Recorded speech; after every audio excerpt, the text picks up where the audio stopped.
All right, let's bring in Jamil Jaffer. He's a National Security Institute founder and executive director, former associate White House counsel to President George W. Bush, and former counsel to the Assistant Attorney General for National Security at the Department of Justice. Jamil, is Iran trying to bait the U.S. into a military skirmish, or is the attacking U.S. bases in Iraq and Syria some kind of diversionary tactic?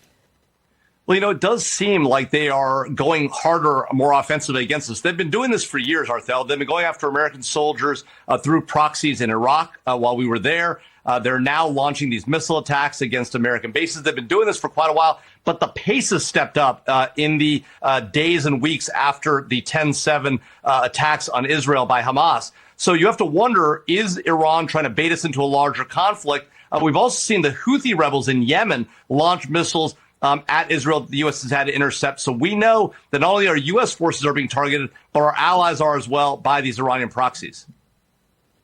Yeah, I mean, listen, we're witnessing a high-stakes military, moral, and extremely volatile chess game with incalculable consequences, Jamil. I mean, so how should Israel play this out? And besides putting formidable pieces, those assets, near the board, if you will, I want to take a look at the map depicting the U.S. strength and posture in the Middle East, which is meant to deter Iran, if we can put that map up, if we have it. Can the U.S. prevent this war from escalating and expanding? Well, look, it's hard to know. For Israel's piece, they have to do whatever it takes to rid Gaza of Hamas. Hamas has now killed 1,400 Israelis in a single day. The equivalent, Arthel, of almost a dozen 9/11 attacks on a population-adjusted basis. So they have every reason, as we went after al-Qaeda, to go after Hamas and take it to pieces. In doing that, they're going to do their level best to protect civilians and avoid civilian casualties. But remember, Hamas is telling civilians, stay in Gaza, wait for the Israeli attack. That doesn't make a whole lot of sense. It demonstrates Hamas's callousness about human life. As for the U.S. forces, we've got a lot of assets in the region. We're putting more in. The Eisenhower that your correspondent was talking about is now about to go down into the Gulf of Oman, potentially into the Persian Gulf. That's in an effort to try and stave off Iranian aggression. But the Iranians are already getting actively involved. They're sending Hezbollah attacks against Israel in the north. They're attacking American soldiers in Syria and Iraq. This is a real problem. Iran seems to want a fight. These proxy groups don't do this without Iranian consent, so we know the Iranians are actively engaged. The question is, how is the U.S. going to stop that from continuing going forward? That's the question. Also, here's a question for you in closing, Jamil. Listen, you've got Vladimir Putin watching this.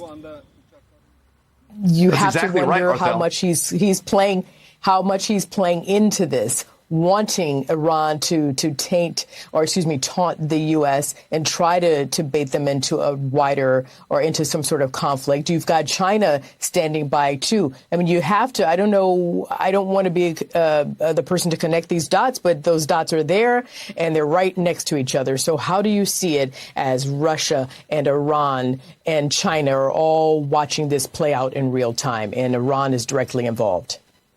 Well, Arthel, these dots are connected. Russia obtains support from Iran in the form of these drones. They've long been supplying weapons to Iran for decades. China is actively engaged working with the Russians. You know that there are Chinese naval assets in the region right now, multiple naval ships in the region. And they're watching what's happening because they believe the U.S. is becoming distracted by what's happening in the Middle East. They think we'll take our eye off the ball in Ukraine, supporting our friends there. And the Chinese definitely think we're going to take our eye off the ball, supporting our friends in Taiwan. We have to be very clear. We will support the Ukrainians in their defense against Russia. We will back our ally Israel in destroying Hamas. And if it comes to it, we will prevent the Chinese from taking Taiwan. We need to be a global superpower. That's America's role in the world, and it's what keeps Americans safe at home.